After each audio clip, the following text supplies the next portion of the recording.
We're off to Bavaria, the land of Unfall.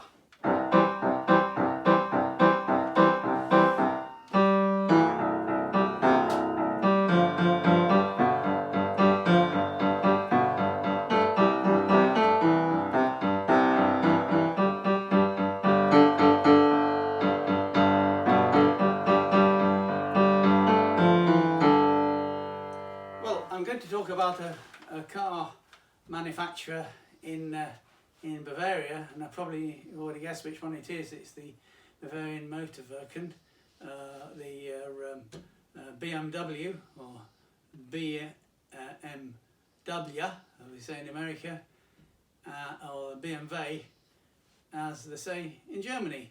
And I was about to get a BMW. It was a strange company, really, because it had started, it's begun to rags to riches to rags to riches to rags to riches.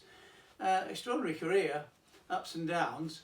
It had started by making aero engines in the First World War, and then after that they went on to make motorbikes, very good ones, but not cars, because they didn't have any sort of plan to do that. So they asked Austin in Longbridge in Birmingham if they could build one of their cars under license, which was the Austin 7, the smallest car that Austin made. And so you had something called the BMW Dixie, which is a tiny little car. Anyway, by the 1930s, later 30s, they were building brilliant cars because they came up with a six-cylinder straight six engine, rear-wheel drive, and they were very, very attractive cars to drive, designed by somebody called Felix Fiedler.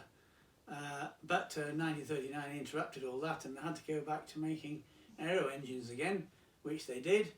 But then at the end of the war, their factory was completely flattened. They didn't know what to do. As for Felix Fiedler, he was smuggled out of Germany by the Bristol Aircraft Company to design and build their first Bristol cars. In fact, the plans with the six-cylinder engine and the suspension and everything were just all sort of ripped off from the BMW.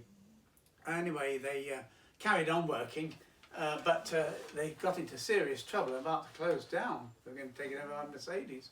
But then the Quant family went and put a lot of money in, and from then they didn't look back, because by the 70s they were really back in the game.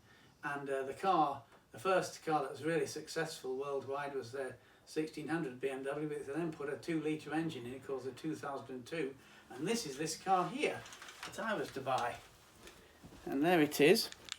And you can see it's got a little kink at the back of the back window, which is one of the characteristics. All cars, all the BMW cars have that little reverse kink, sort of one of its main characteristics. Very light, very fast. In fact, so fast, hot shit off a shovel would be not giving it credit. When I first got the car, I remember doing 40 miles an hour. I thought towards a roundabout in Suffolk, and I was doing bloody 70, and it sort of scared me a bit. But when I went to buy the car at a big main dealer in London, I took my Renault 16 along, which I was very fond of, to trade it in. And when they were given this trading price, I said to this salesman, I said, "Did I hear right?" He said, "Yes." I said, "That's very low." He said, "Well, sir, it's just a bread and butter car." And that's the first time I came across something which is sort of like a BMW sort of arrogance. And I thought, well, God, you know, I hope I don't become regarded as a sort of arrogant person myself. Surely BMW drivers aren't regarded as arrogant, are they?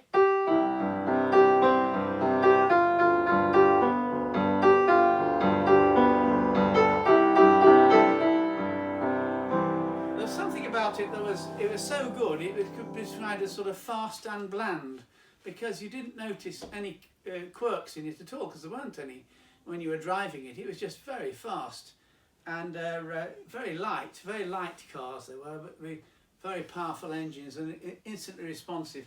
And any way you point a BMW, then and now, they'll go exactly where you want them to go. They really are a driver's car. There's no messing about it, except they've got one drawback, and that is, if it's raining heavily or in snow and ice, don't even think about it. I was scared shitless on a couple of occasions in the snow and ice with this car. It just wouldn't go anywhere. The back wheel spun. When you did get going, it was all over the show. For some reason, it's strange, isn't it, being built in Bavaria, where the Bavarian Alps are and everything, next to Switzerland, that they build a car like that. But they did. They weren't good in those conditions at all. Which brings me to, if you were, I can imagine if you're a Bavarian with a girlfriend in Switzerland and you've got one of these cars, you know, you get it cheap because you work there, and you want to go and see your girlfriend for the weekend, and you couldn't get there, so you might be thinking something like this. I miss my Swiss miss misses me. I miss the bliss my Swiss miss gave to me. She was a working girl down on her knees. She spent all her life punching holes in cheese.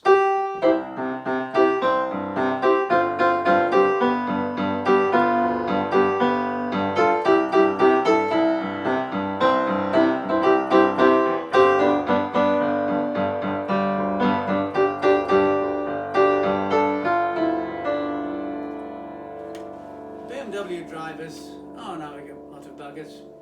I mean, how many times have you been flashed on a motorway or whatever, and it's always a BMW behind you wanting to overtake, pass you? You know, you're never going fast enough. And that's why in some ways they are not despised but hated, but it's also why the BMW is probably the most successful mass luxury car producer in the world, because BMW, it's BMW, because you want one as well. And that's the way things are, aren't they? We'd always like to be something, you know, a bit better than we are.